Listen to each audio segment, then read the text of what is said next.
Well, once upon a time, I used to consider myself to be on the left. Until I realized that, the left had gone completely insane, and the left wasn't funny, and the left wasn't fun anymore. Because they're authoritarians, and authoritarians don't like jokes. And that's why they've been telling us that words are violence. I think there's like 7 words that aren't violence now? 4 of them start with trans?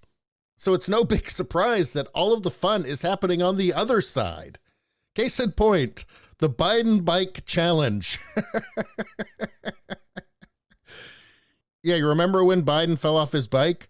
Well, people are falling off their bikes now and lying on the road in the same spot where Biden fell in Delaware. And I find this hilarious. It was the same thing with Let's Go Brandon. It was just this organic thing. It was this grassroots thing.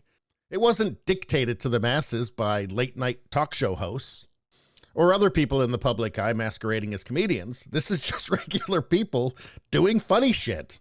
And this is funny. The Biden Bike Challenge. How about this one?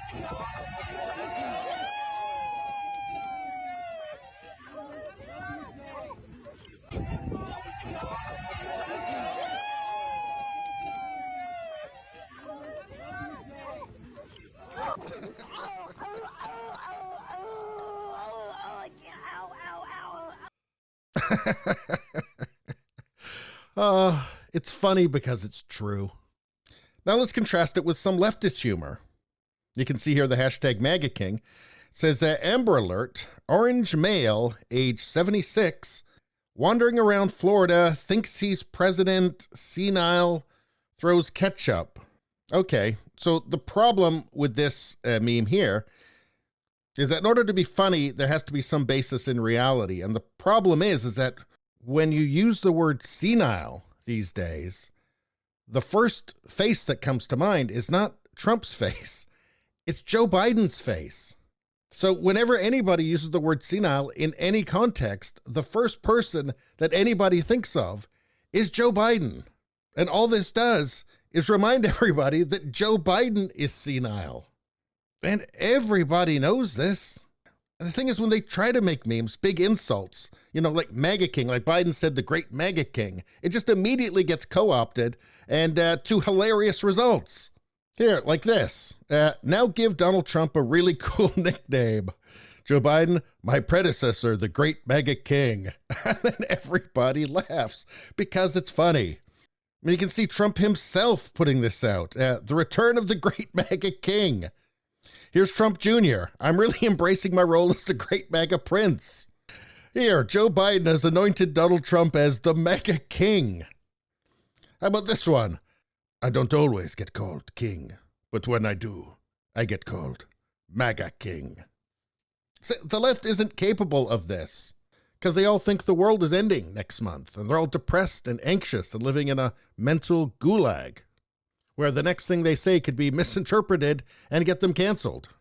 Because they police themselves, first and foremost. I mean, it's most important to police their own ranks, to crush any dissent. Otherwise, the whole ludicrous facade cracks.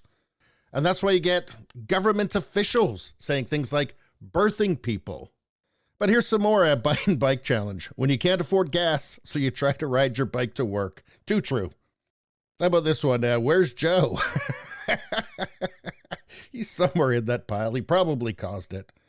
How about this man doesn't know the meaning of fear. He doesn't know the meaning of many words. He is very old and sick. Please help him.